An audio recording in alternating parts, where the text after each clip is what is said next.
Hello, this is UZREPORT World News. I'm Barno Nazarzoda. Briefly on our top news. Uzbekistan's trade and investment relations with Russia and Azerbaijan on agenda of a meeting chaired by President Mirziyoyev. The official opening of second Uzbek trading house of carpets and textile products was held in New York.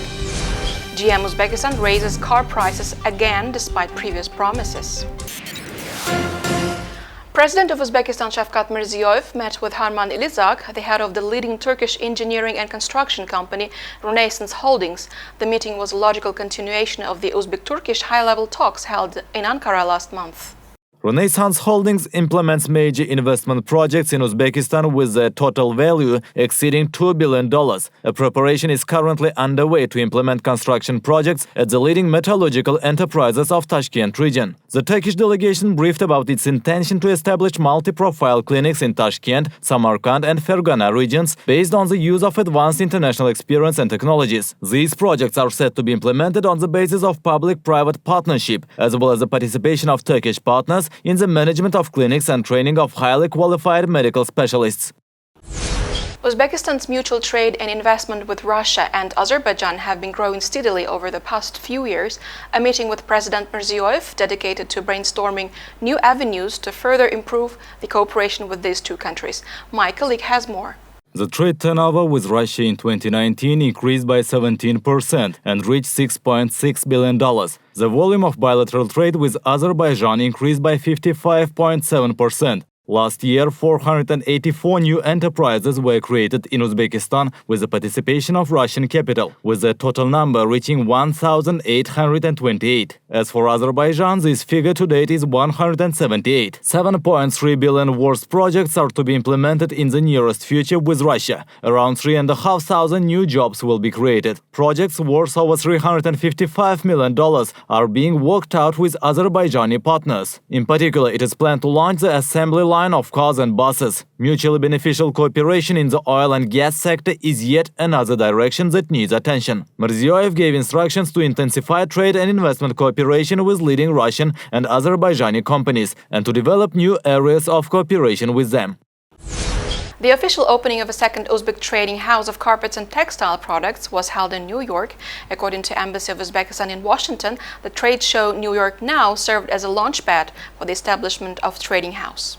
The support of the government of Uzbekistan to domestic entrepreneurs by creating favorable business climate in the country, protecting their rights and interests, and promoting Uzbek products to foreign markets was highlighted during an opening ceremony. This is the second Uzbek trading house to open in the United States in the past 2 years. Uzbekistan has already organized the sale of Uzbek carpets and traditional silk products. Visitors to the trading house praise the quality and variety of Uzbek textile products. The market in the United States is highly competitive and the products are in high demand. The total volume of the first shipment of carpet and textile products from Uzbekistan for the two trading houses amounted to roughly $300,000, and an additional $350,000 worth of products were also shipped. In conjunction with the opening of the trading house, the Uzbek company named Gulnor participated in the international exhibition New York Now in February this year. A large range of samples of traditional silk textile products of Shakhtarjab's embroidery in the Iraqi style were also presented. With more than 400 registered international media outlets, New York Now has provided an opportunity for the trading house to boost its reach and promote its products not only in the United States, but also to the global market.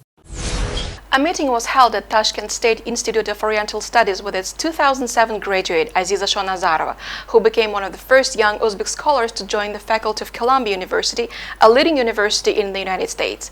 As part of the event, Dr. Shonazarova was also awarded the title of professor and a position of the head of the department of the institute, where it all began. Fellow students and faculty shared their memories of the talented and driven student at the beginning of her scholarly career. Columbia University has accepted Dr. Shonazarova to a 10-year track, where she will have a lifetime professorship following her 2019 doctoral dissertation at Indiana University, Bloomington. Her research is focused on the history of Sufism, gender, and the role of women in the history of Central Asia. My primary area of research focuses on the role and position of women in Islamic Central Asia, in particular in Uzbekistan. The fact that the issue of gender equality is being promoted on the national level makes me proud. I can say with confidence that I've never seen such attention to this matter, even in the most developed countries of the world. Previously, at a celebratory event held in Tashkent in honor of International Women's Day, Aziza Shonazarova was awarded an Order of Friendship by the President of Uzbekistan. Wall Street suffered its biggest one-day plunge on Monday since the 2008 financial crisis as recession worries grew. Bond yields fell to new lows, crude oil prices crashed, and coronavirus worries increased. The move came after the Organization of the Petroleum Exporting Countries failed to strike a deal with its allies led by Russia about oil production cuts last week. The situation undoubtedly directly or indirectly affects all countries of the world, including Uzbekistan. The situation is set to affect Uzbekistan indirectly, since Russia is a major partner of Uzbekistan. Around 2 million of Uzbek citizens every year leave their homeland to find work in Russia. They get their income in rubles, but remit money home in dollars. After the Monday collapse, the ruble slumped to its weakest level since early 2016, being valued at 72 against the dollar. This means that the foreign currency inflow to Uzbekistan will fall. In addition, the cheaper ruble will affect the growth of the Uzbek currency sum, which in turn will affect the prices of Uzbek products on the Russian market. Consequently, earnings of Uzbek exporters may decrease.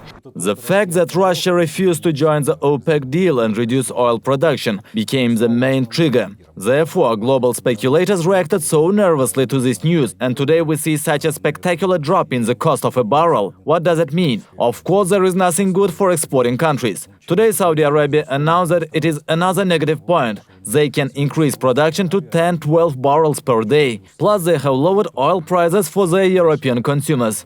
So, how the situation affects other countries? First of all, oil exporters such as Nigeria and Saudi Arabia will be hit. The budgets of these countries will suffer significantly due to oil prices plummet. Will this affect the Uzbek economy? First of all, it is necessary to consider the problem in a global key. It is important to know how the dynamics of oil prices will affect the global economy. In the short term, the global economy is expected to decline. In the interim, the Deputy Prime Minister of Uzbekistan, Mr. Kuchkarov, said that the government of Uzbekistan is developing measures to minimize the negative impact of the situation in the global markets for macroeconomic stability in the country. The impact on the exchange rate has been assessed as neutral. With all of the new construction developments happening around Uzbekistan, are there any standards being adhered to? What about the quality of raw materials used in construction? These and other related issues pertaining to construction industry in Uzbekistan were discussed at the press conference with officials. The issue of the construction of a 5-story residential building in Jizakh was raised. The fact that the structure is being built without the use of reinforcing plates has been the subject of many discussions. Due to ignorance about the purpose of iron concrete materials, there were misunderstandings and various problems. Iron concrete materials themselves are very fragile. Therefore, the main emphasis in construction is on iron structures. As for the plates, they use rebar, not only rod, but also with heavy-duty wire. Rope fittings are also used. The general population is dissatisfied with the standard of work being done. In response, the government has developed stricter regulations and guidelines to control the standard of developments and curb any shortcutting on the part of the developers. Additionally, the government has purchased 9 various types of modern construction equipment for $284,000. The equipment will be used to update the database for testing products and upgrading the experimental laboratory of construction materials. Currently, there are more than 50 ongoing tests being conducted on metal, cement, and sanitary fittings. The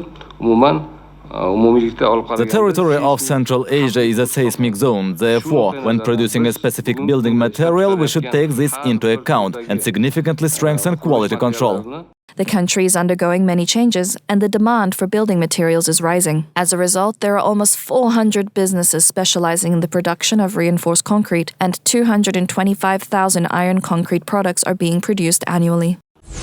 Following a visit to Uzbekistan last year, American scholars of theology, religious leaders, and experts in the field of religious law shared their impressions, musing over the religious, judicial, and political systems in place in Uzbekistan and see the country as the epitome of religious freedom. My colleague Tony Kruger has more. The vice president of the Institute for Global Engagement, an international non-governmental organization founded by the first U.S. ambassador for religious freedoms, highlighted that due to the many ongoing reforms in Uzbekistan in all areas, it is now one of only a small number to ever be excluded from the list of violators of religious freedoms, a list created every year by the United States government. He also stated that the IGE is excited to be working alongside the Uzbek government to help the country reach their goals in all areas. Rabbi and former U.S. ambassador at large for religious freedoms, David Saperstein, remarked that active interaction with the Uzbek government, religious communities, and legal scholars with various international experts opened a unique dialogue. All participants came to the understanding that through training and interchanging of ideas and best practices, that there are definitive ways to make a global positive change. Imam Muhammad Majid, a distinguished leader of the North American Muslim community and leader of the largest Adams Mosque in the United States, noted Uzbekistan's active pursuit of religious freedom through the many reforms taking place. Pastor Bob Roberts of the Northwood Church in Texas views Uzbekistan as a paragon of peaceful interfaith community. He believes that the coexistence of different religions and societies in Uzbekistan are due in part to the conditions created by the people and government. Honorary President of the IGE, Chris Seipel, noted that Uzbekistan's success in achieving a religious freedom is possible because the law is respected by all people, ethnicities and religious beliefs aside. The rules and laws in place are applicable to all, and this has established a trust in the system, allowing the communities to prosper and work together toward a better future. IGE President and CEO said of the visit that he was impressed at how barriers are being destroyed and dialogue is expanding and friendly ties are being established. The beginning of March saw a sharp rise in car prices in Uzbekistan. To date, UzAutoMotors, formerly known as General Motors, is the one and the only car manufacturer in the country. In particular, Damas prices soared by 21%, Cobalt from 10 to 15%, Nexia from 15 to 19%, Spark from 10 to 21%, Lachetti prices rose by 3%. According to the updated price list, premium cars have lost nothing in their value. The last time that prices rose was October 2019, and this was by 3% to take the road tax into account. Now let's see what the residents are saying about the situation. Raising prices is not good. The prices were so high already. Some can afford, some cannot. Raising prices is never a good thing. In Uzbekistan, car prices are increased constantly by 10-15%. I hope someday we will witness change in a positive way. I can't say for sure whether this is right or wrong. I don't know. Maybe the company has considered, compared, and has come to this conclusion. We don't know this. It remains a secret for us. I prefer riding a bike, and I don't really worry about it. The regulating body of the local car market promised in 2018 to decrease car prices on average by 9%, leaving residents of Uzbekistan to expect positive changes in 2019. So far, none of the promises have been fulfilled.